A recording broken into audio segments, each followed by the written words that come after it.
Yuki. Hello, my friends. Wokla kimikinu manetamer. I'm glad you're all here, my close relatives, friends, and welcome to the 2016 World Indigenous Law Conference.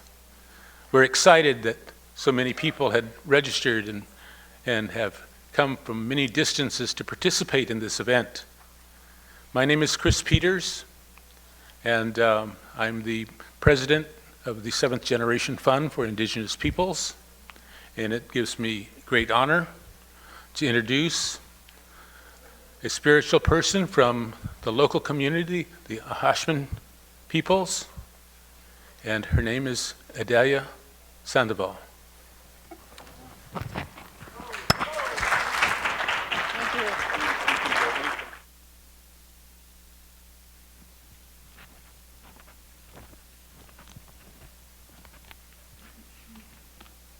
As eagles we fly through the blue skies.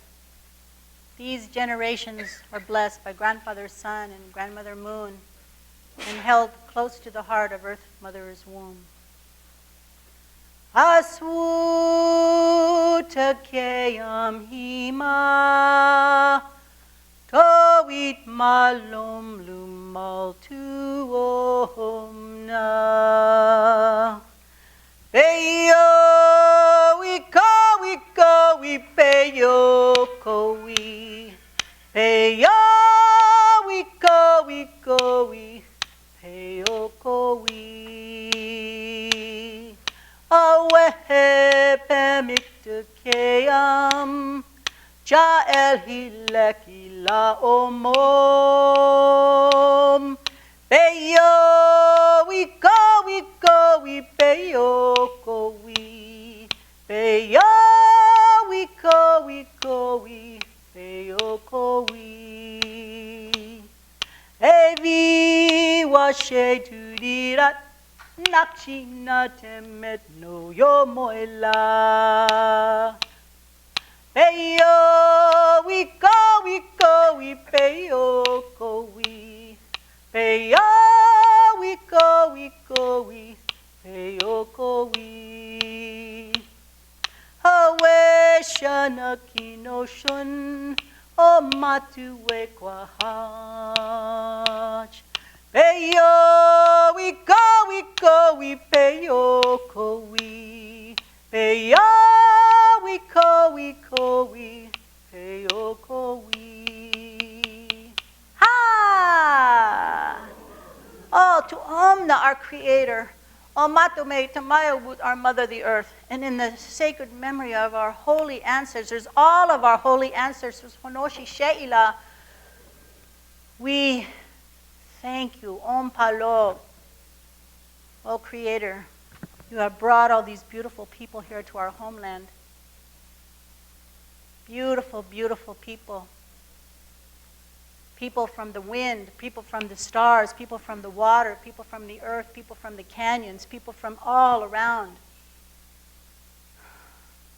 And in this time of gathering, good work is going to be done. So I ask you to give them the wisdom and the blessings that they need to do this good work. Because it isn't just for them that they are doing it, it's for all of us, for the whole indigenous peoples of all the lands, Creator. Words come to me that I have been speaking for a while. In our oneness we are strengthened. And so we may wear different clothes, we may look a little different from each other, but we are one people. We always used to say, for all our relations, but I am saying, let us go one step further and say we are one. And that is the messages that come from all of our ancestors. I know this, and that's why I'm able to speak this now. So, Creator, continue to bless this work that's going on in these next 4 days. And may it go out like the stars sparkling, the warmth of the sun sparkling. May it go out and out and out. Just as the 7th generation we speak, we do this not for ourselves today, Creator, but for the ones to come in the next 7 generations. Ilah, ilah. So I want to welcome all of you here. I'm so happy that you're here. On Monday morning, we went out. Some of us, we were a little bit crazy. We like to go to the ocean. And we wanted to get our feet wet, and we wanted to play in the sand. And it was raining. It was raining in Southern California. Hey! And it was the most beautiful morning. And I was told, oh, the Zuni people want to come. And I go, oh, good. Well, we got there, and we waited, and people came. Next thing you know, there were people from Australia, and people from the South, and people from New York. And I mean, it was beautiful. We had a prayer circle, and we gave thanks, and we did blessings, and we shared our songs and our prayers and our strong words, and it was just beautiful. And so I got a sense of what this was going to be. So here today, I'm so excited for all of you because I know what is going to happen here is going to be tremendous. Tremendous. And so I welcome you on behalf of the Yahashman people. You know, the people that lived here in this whole land, and the Tongva people too, my cousins, were peaceful people. You know, the archaeologists have dug holes in the ground, and they've done searching, and they've searched, and what did they find? No evidence of warfare and bloodshed. You know what they found a lot of? Game pieces, balls and sticks. My ancestors loved to play. And so that's why I always feel playful myself, because I want that spirit that comes down. Oops, sorry. I want to come down, and I want that fun, happiness to come down through and be that part of who I am too. So, and then our beautiful Henry, Dr. Mann, she shared that at the ocean. And I was going, hey, I talk about that too. She goes, don't forget to laugh. Don't forget to be joyful. So in those workshops that you're in the next few days, remember that. We can't take there's serious work to be done, yes, there is. I mean, we cannot forget that. There's heavy duty work because the world is a mess. And they don't want to listen to our wisdom. But anyway, so, but in that seriousness, let us also remember to laugh, poke each other, do the pelican medicine. I always share this because I just love it. It just messes people up, you know. It's like you see somebody say, just do this. Ha, ha, ha, ha. That'll wake them up. The pelican, always doing what it does. So I also want to acknowledge the 7th Generation Fund. I was thinking, wow, boy, this is a heavy-duty thing here. These 7th generation people must really know what they're doing to come all the way over here and bring a lot of people over here. And so I thought about it, and I realized, wow, that's the good work that needs to be done. So I acknowledge you, 7th Generation Fund, for this work. I acknowledge you for that hard work. I know it's been hard to organize all of this and to get it, but the work that you do every single day, providing scholarships, doing all the work that you do, thank you. Om Palo, from all of us here, from the people here of the land, we thank you for that good work. And there's going to be some really, and I have to acknowledge Deborah Sanchez, because I know she's giggling over here. See, she knows how to laugh too. This Chumash woman, strong, great role model, beautiful. I want to acknowledge her too, because I know she's been the work. Ooh. So, are they here? The men to sing? Oh, okay, we're going to take care of that. It's not my part. But again, I just want to welcome you again. Please, I hope you feel comfortable here. If you have any complaints, you can talk to me about it. They're not taking care of you here. I'm sure they will, though. Om Palo. Remember, Sapul na cham milotiwon. When oneness, we are strengthened. Ila.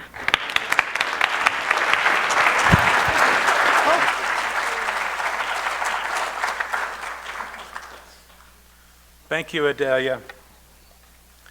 We would like to give a few minutes. The birth of our decision to host the 2016 World Indigenous Law Conference comes from a previous chairperson that's no longer with us. And I'd like to invite Oren Lyons up to say a few words.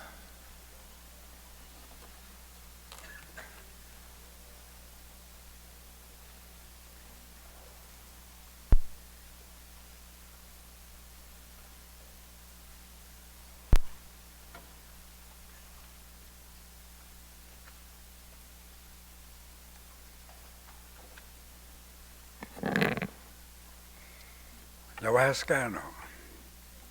It's a greeting from our side of this Turtle Island, east side.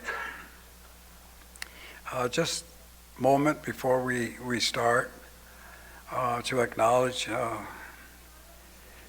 chairperson here who has just recently left us, and Tanya Ganella Fritschner, who has worked in the international field for quite some time. And the work that she did is very difficult to replace. And so we will all be filling in those areas that she covered by herself. And certainly we're going to miss her. I don't know how many of you here had the pleasure of her company, but she comes from Onondaga, which is my homeland.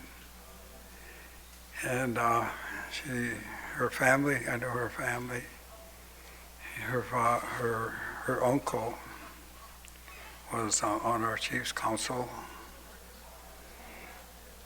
And Tanya had many choices in the beginning. She was going to be a lawyer, which she became a lawyer, and a lawyer in New York. And of course, you know, so many options for that, but she chose to stand with the nation and with the people. And she never faltered in that regard, very consistent. And as you're going to experience, international law is curious at any angle. So very difficult to navigate. And Tanya became a spokesperson for Indigenous people. We mentored her she was a very, very good student, and eventually became a representative at the United Nations for Indigenous peoples. And I thought that, and we all thought, the board here, that would be appropriate for us to remember her, because it was not very long ago, it was just a year ago, that she passed on. And I was fortunate to be one of the people with her on her last day, and I can tell you that it was marching orders. it was marching orders, basically, very intense and very directed. And so, as we will see across this planet we call Earth, many Indigenous peoples with your leaders that you revere, and as the order of nature we all pass on. But the issue of Indigenous law, it's not Indigenous law, it's international law. It's relative to all human beings. And so that was the message that we carry and continue to carry. It's the message that Tanya carried, and her family has been consistent in there. And just a moment, let us take for one of our leaders.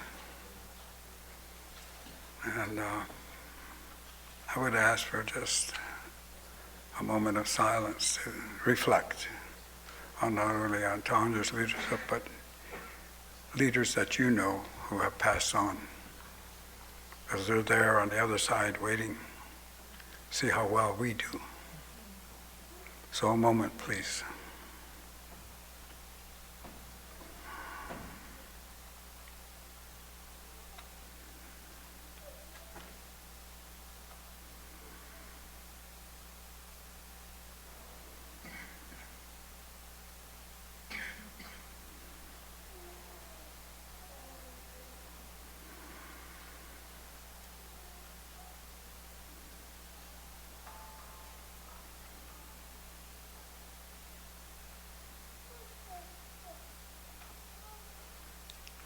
So with that, we'll carry on and do good work.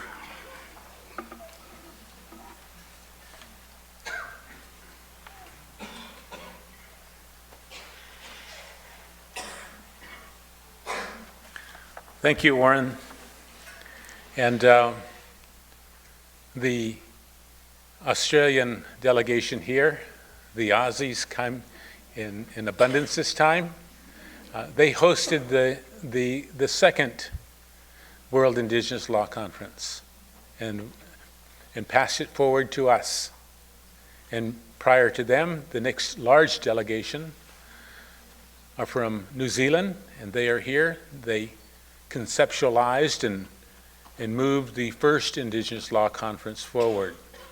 So we're looking for the fourth Indigenous Law Conference. So hopefully we will get from this group a bid, a group saying, yes, we will take it on. So we look forward to that. I want to thank our board of directors, and without further ado, maybe just have them stand. Dr. Henrietta Mann, our chairperson, Oren Lyons,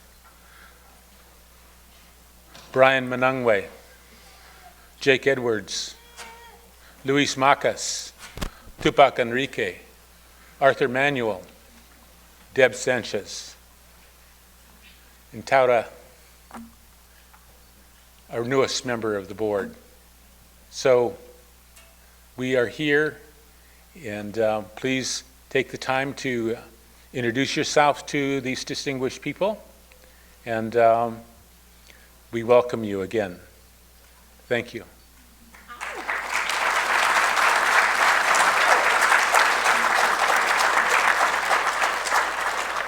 And without further ado, I'd like to introduce the Cahuilla bird singers. And I'm hoping I said that loud enough.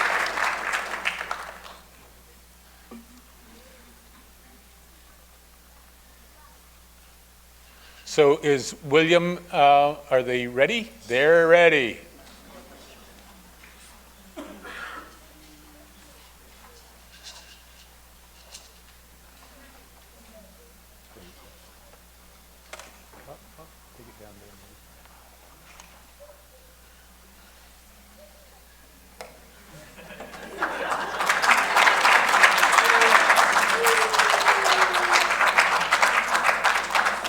By popular demand,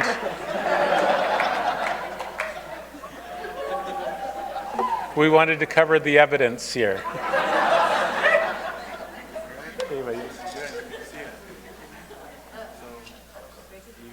Thank you for coming, definitely.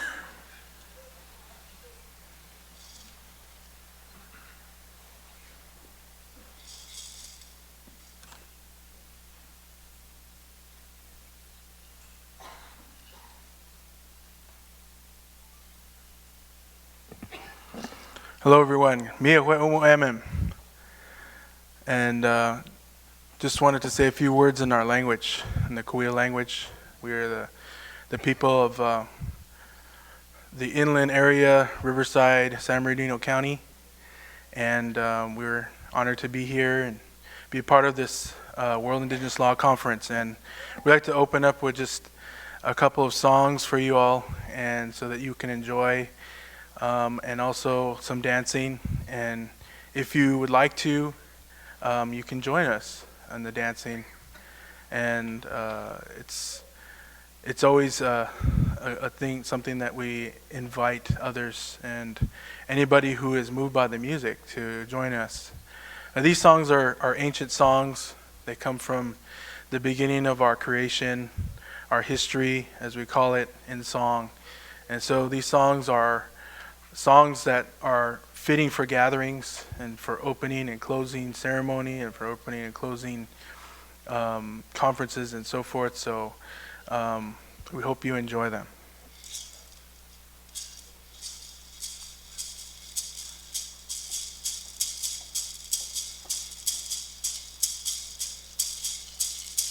Let me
Achima Umun. And so we like to begin usually with a beginning song, and that is like a story. It's like the introduction to our story, and we're constantly redefining and adapting in our way as modern indigenous people, like we always have for time immemorial, since time immemorial. So we start at the beginning. We start with a time when they were just starting to go out and experience the world for the first time, is how it says. And so they're taking their elements of power with them that they know that they're going to need. And so the song that we just sang talks about how they're going to take the provisions that they need on the journey, that they don't know how long it's going to be, but everybody's going together. And so they're taking their feathered headdress, their bow and arrow, and things like that. They name these symbols of power. And so the songs are actually sung traditionally in our big house, our ceremonial house. And they were sung over the course of 3 nights. So starting dusk, like around now, this time, and singing all the way until midnight, taking a little break, and then continuing on to the dawn. And so that signifies, the 3 nights signify the 3 revolutions around the world that the first peoples took. And so with each revolution, there was new experiences, there was emotional beauty that was experienced, and so there's a cycle of songs for every night. And so traditionally it would be sung out, in a outdoors. We sing now around a fire. And so these songs, they bring people together, and for to share with each other, to spread good medicine. And so we'll continue to sing a few more songs, and again, you're also invited to join us if you'd like.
Achama, Achama, Omwan, thank you.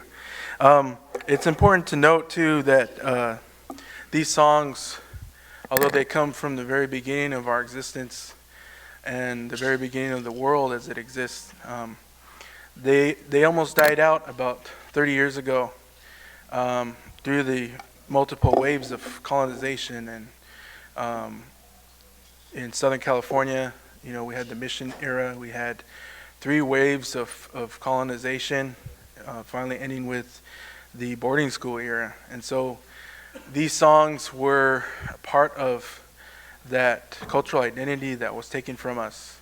And we lost a good portion of them, but we're regaining it back. As we're accessing the songs for strength and for direction, our people are empowering themselves. The small bands or tribes that they broke us up into are starting to reunite, and it's an awesome thing to be a part of. Whereas there was 30 years ago there was only a small group of singers here in Southern California, and now I can honestly say there are hundreds and hundreds of singers and dancers and groups, and we get together a lot throughout the year. And so if you're at a Southern California powwow, chances are you'll see some bird singing and bird dancing. Again, it's just a unification of all the different peoples from our region. The bird songs themselves were pretty spread out as far as diffusion from Cahuillas out to other tribes as well. South, as far south as past the Mexican border, the Kumiyais there, they sing these songs. And then if you go east of here to Arizona and the Colorado River, they all sing bird songs as well. So we come together a lot. They come out here, we go out there. And so we're empowering each other when we come together, and we discuss things, and we make relations, and we talk about tribal sovereignty and all these things that I'm sure you'll be elaborating on throughout this conference. And the bird songs are central to our understanding of the world, our worldview as Cahuilla Indigenous people of this area. So these songs are sustaining us, sustaining our communities, and sustaining the ability to determine our own future. And so we'll sing a couple more songs.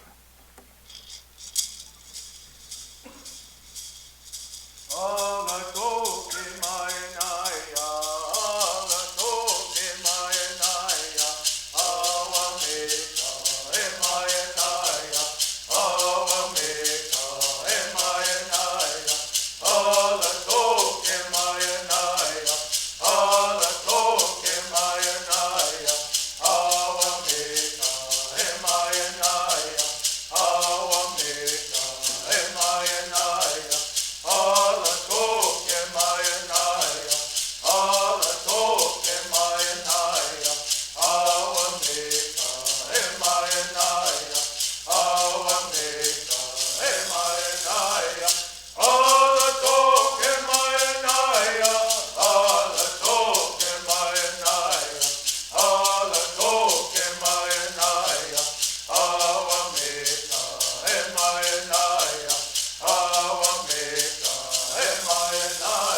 Achama, achama.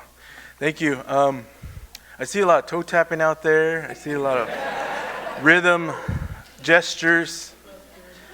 So what do you think about us doing a little exercise today? This will be the first exercise of the conference. Everybody could just stand if you're able. Please stand. I want to get everybody involved in the rhythm here. And I can tell a lot of you want to. So I'm doing you a favor here. So you saw us demonstrate kind of the movement and how we're stepping to the beat of the rattle. And so that's, a beat like this, you would just, step, step, step. And everybody can do this, So as we sing this next song, I want you guys to try and stay in time to the rhythm, okay? And then on top of that, you guys are going to try and sing the song. And so the words to the song are Que mayo, que mayo, que mayo hueleo. Can you guys say that? Que mayo, que mayo, que mayo hueleo. That's it. You guys are experts already.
Now, don't you guys feel better? Hey.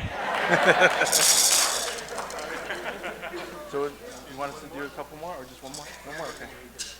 We're going to do one more song, and we want to thank the organizers of this World Indigenous Law Conference for inviting us to come down and share some songs with you today, and to get you moving and motivated. And so we're going to sing one more song, and we hope you enjoy it. Thank you. Achama.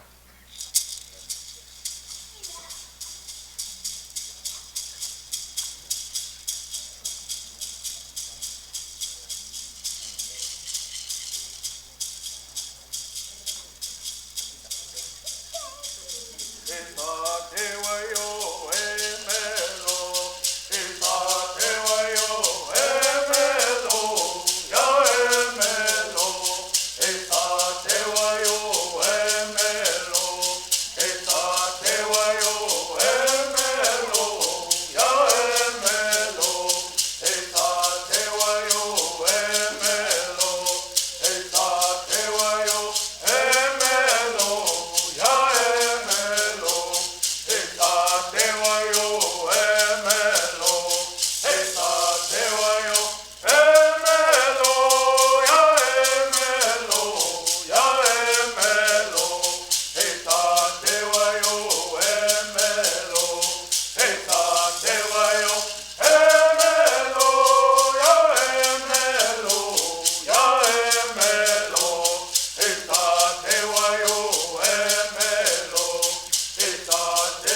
Cahuilla bird singers, thank you very much.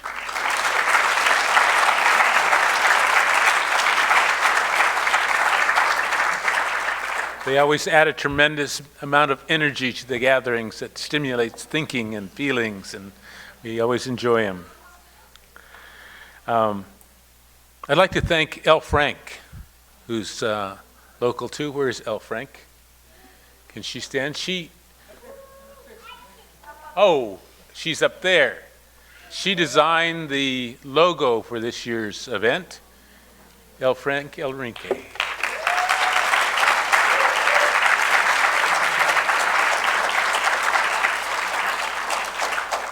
We'd also extend a thank you to Mr. Edward Wimatiwa for his work in the foyer out there, the paintings.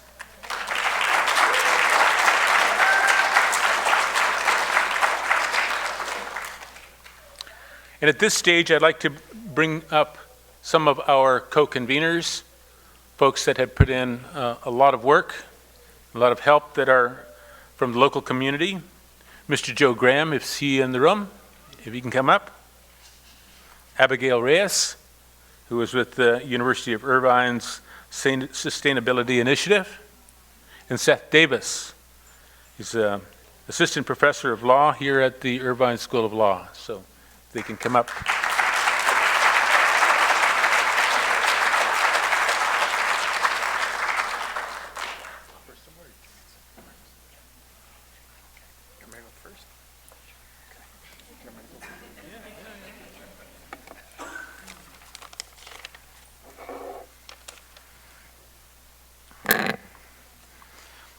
Kawatsi se hopa, Kawatsi hopa hano, Tawashtru shop, Tawashop, Wahino met Dr. Joe Graham in the Caribbean language of the Pueblo of Laguna from New Mexico. I extended to each of you a greeting, and then I extended a greeting to the peoples that each of you are here representing. So not just for you, but for your people that you represent. And I asked you if you were feeling well at this time of the day, this afternoon, evening time, and then I told you who I am. So I'm Dr. Joe Graham, and I'm currently the director of the American Indian Resource Program in the Center for Educational Partnerships here at UCI. So welcome to the University of California, Irvine, which is situated in the shared territories of the Acachamen and Tongva peoples. I'm welcoming you as part of the host committee. One of my other committee members, Dr. Sarah Aaron, she's right there. Say hello, Sarah. She's a member of the Inupiaq village of Unalakleet in Alaska, and she's here today.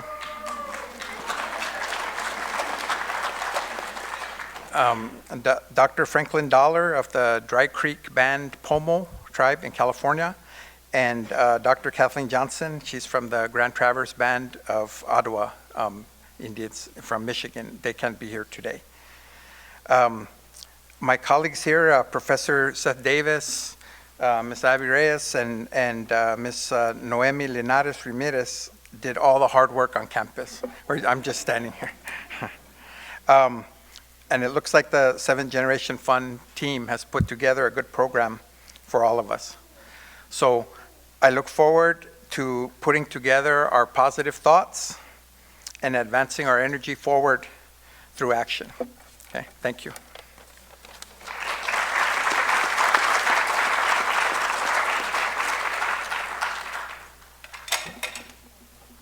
Sorry about that.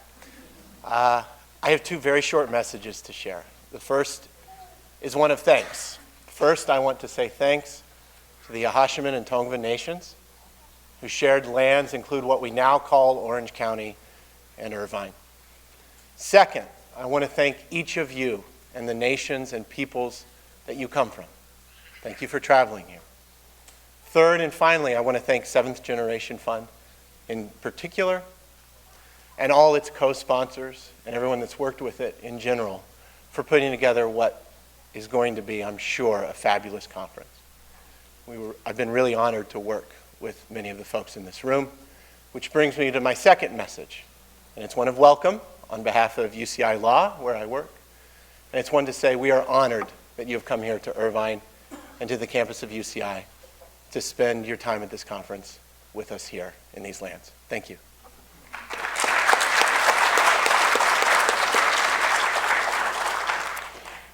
Good evening. My name is Abby Reyes, and I also will be very brief in my expression of gratitude for you coming here. It is deeply meaningful to me personally that you have chosen to come here to Irvine to do this work. And it is also a profound honor for the University of California that this work is happening here. The students and the teachers here on campus with whom I interact about this convening are carrying your presence and the work that will happen here with a sense of care and with a sense of pride that it's here. They are not here with us, but they are here with us. I want to just put into our awareness one minor point about being in this space, in this conference center. We have the opportunity in the next 3 or 4 days to do our part to make this conference a little bit more light on Mother Earth. Please ask yourself the question, what would it take for me personally walking through this conference to be zero waste? At UC Irvine, to be zero waste means we send as little as possible to the landfill. We've put bins there to make that easier for us. Our biggest challenge is going to be food waste. So please drink to your fill and eat to your fill and take what you need. So welcome and thank you.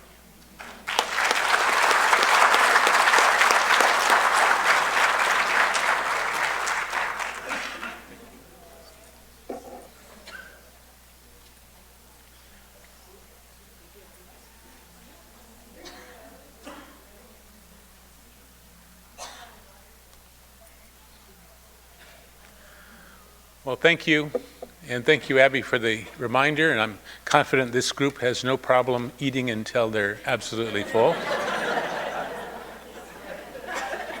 And they'll look for more. Other local folks that added significant help to organize this event. Angela de Arce Mooney, where is she? Angela?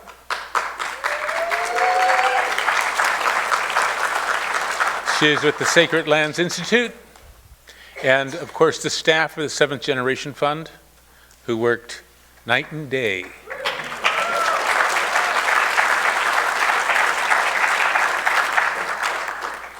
And of course the next person we are asking to come up to say a few words put in countless hours in organizing this event as well.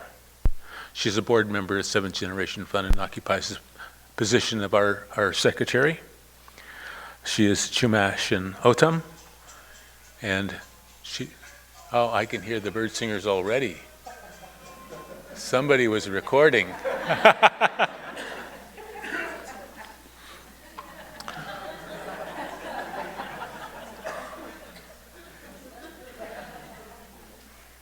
She is an attorney. She is a judge. And an outstanding woman, an outstanding person, very committed to cultural revitalization, language revitalization, and has done wonders among the Chumash people in reviving language. I'd like to ask that Deborah Sanchez, the Honorable Deborah Sanchez.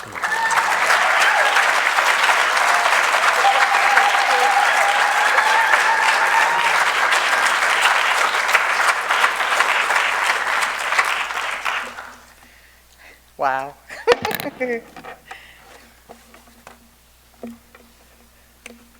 I'm glad that we started off with that blessing and the singers and a little bit of fun and laughter. because today, some of the things I'm going to share with you, they're going to be hard. You know, hard to think about, hard to remember. But I just want to introduce myself in my language. Haku, haku, kichi chanti, kikikich. Shakshwala helkuko kakti smuich, huela sanchi kakti English. Kapanish humolok, hinakalamu, hilamu, hiswahil. Que kapanish hi akimil tohono otam, raramuri.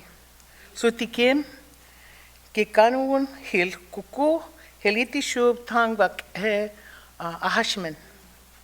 Kupi kinono one he hel kuku, his no one hub standing rock. Si each kushash hello ke shub paka ki ahash. Welcome friends and relatives. My name in Smuich is She Loves the People. My name in English is Deborah Sanchez.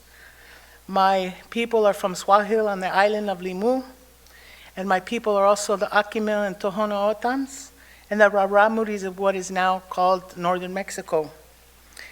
I want to first thank the people of the land, the Tongva and Ahashiman people, and I also want to say that we stand with the people of Standing Rock, and that they are the protectors of the land and the water, and the spirit of all of us are one. It's something to be here with so many amazing people, lawyers and scholars, activists, defenders, and protectors of the mother, people who have accomplished so much in the world and for Indigenous people. Warm greetings to all of our guests from near and far. All of you who help make the world a better place. We want to make good in the world. Today I'm going to talk to you about our survival, about conflicting worldviews and genocidal policies and laws that have affected so many. But I also want to talk to you about renewal of our traditions, of our people and our world. In 2010, Seventh Generation Fund held a gathering for Indigenous people in Northern California. The Mayan guests talked about the Mayan calendar and the prophecy. At that time, many people were talking about the Mayan calendar as being equivalent to the end of the world, and which many had misinterpreted to be December of 2012. A movie was even made showing huge tsunamis, fires, and the near eradication of the human race. But our Mayan guests thought it was quite strange how the American public had interpreted the ending of the Mayan calendar to meaning the ending of the world. And the traditional Mayan people told us that the Mayan calendar, the end of the Mayan calendar, wasn't the end of the world, but it was going to be the end of the world as we knew it. You see, the galaxy had turned. The end of the calendar marked the beginning of the galactic dawn. The paradigm was shifting.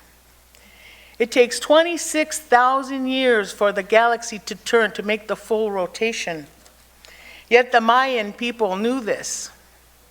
From generation to generation, they passed this knowledge on. When NASA compared the Mayan calendar to the atomic clock, they found the calendar to be accurate to the 100th of the decimal. This is Indigenous knowledge. Our histories reveal that we have been keen observers of the natural world. Many of our perspectives as human beings are that we are simply part of the natural world, recognizing the life energy in everything around us, even when other cultures may see things that we see as inanimate. This perspective, this way of life, was headed for a full-on collision course with the people who believe that nature was to be tamed, that man was the head of the food chain, and that all creation should come under man's dominion. Dr. Jack Forbes, in his book Columbus and Other Cannibals, talks about the psychosis that was brought to this land from across the sea. A psychosis that it was described as relentless, insanely, genocidally, ecocidally, suicidally destructive. It is greed that consumes the earth, the elements, land and water and air, and consumes people too. These are not just bad choices, Dr. Forbes says, but rather a sickness. They are mentally ill, and tragically, from the sickness that they have, Dr. Forbes says, is contagious. Our own people are not immune. The ones who have lost their way. The psychosis that Columbus brought to these shores, as revealed in his reports, this is how he described the people he met when he went to the West Indies. They are generous with what they have, to such a degree that no one would believe him that had seen it. If anything they have, if it be asked for, they never say no, but do rather invite the person to accept it, and show as much lovingness as though they would give their hearts. Oh, these loving people, they're the very ones that Columbus enslaved, taking them by force, sending them across the ocean to the kings and queens of Spain, saying that he could provide as many slaves as their highnesses might want. In his book, Jack Forbes provides example after example, describing ancient prayers, the wisdom of the elders from all over the indigenous world, the philosophies of indigenous people, seeing the world with a great appreciation for all that was seen and all that was unseen. And with grateful hearts when a life was taken, even for food or shelter, plant or animal, because everything has the right to live. And there was a gratitude when a life was taken. It was such a great responsibility when a life was taken, a dilemma even in necessity. And that responsibility, and through that responsibility came the practice of using every bit of what has been taken with gratitude and respect. You know, my grandmother was very poor, lived in the desert, and when her father killed a mule deer, they were happy because they were going to be able to eat some good food. And when my grandfather slit the throat of the deer, he had each of his children cup their hands and take the blood and ask them to drink that. Now, my grandmother was young at the time, and she didn't want to do it. But my grandfather told her, no, you must, because that's where you show your respect and your gratitude. This conference is going to include presentations on the doctrine of discovery, which will discuss the papal bulls of the Catholic Church in the 1400s, which authorized the kings and queens of Europe to seize the land and subjugate the people, as long as no other Christian nation had done so. While Portugal had claimed West Africa, Spain was laying claim to the Americas, the papal bulls sanctioned the kings and queens of Western Europe to vanquish, subdue, and take the possessions of the indigenous people. Those who accepted Christianity would be spared and have the privilege of turning over their land to the Pope. Those who resisted will be subjected to being enslaved, maimed, or killed. The belief used by the Western European nations to divest the indigenous people of their life, their land, and their way of living. The Requerimiento of 1513 was drafted by the Spanish to be read before they took the land of the people.